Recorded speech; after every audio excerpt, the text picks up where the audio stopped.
ఈ వాక్యాన్ని వీక్షిస్తున్న సహోదరి సహోదరులందరికీ క్రీస్తు పేరట వందనములు.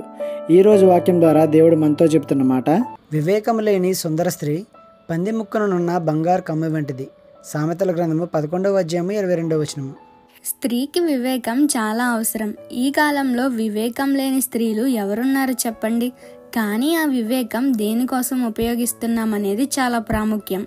కుటుంబం కట్టుకోవడం, కుటుంబానికి సహకారిగా ఉండడం, కుటుంబ పరువు నిలబెట్టడం, దేవుడు దయచేసిన ఈ కుటుంబ వ్యవస్థకు గౌరవం ఇవ్వడం, నువ్వు తల్లివైనా, కూతురువైనా, కోడలువైనా, అత్తవైనా, అక్కవైనా, చెల్లివైనా, భార్యవైనా సరే, దేవుణ్ణి, ఆయన నీకిచ్చిన కుటుంబాన్ని కట్టుకోవడం పట్ల నీ వివేకం ఉపయోగపడాలి.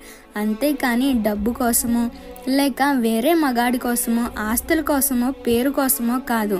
అది వివేకం అవ్వదు. కుటుంబాన్ని, దాన్ని అనుగ్రహించిన దేవుణ్ణి మోసపరచడం అవుతుంది. కాబట్టి సహోదరులారా, దేవుడు మీకు ఇచ్చిన వివేకాన్ని దేనికి వాడుతున్నారు?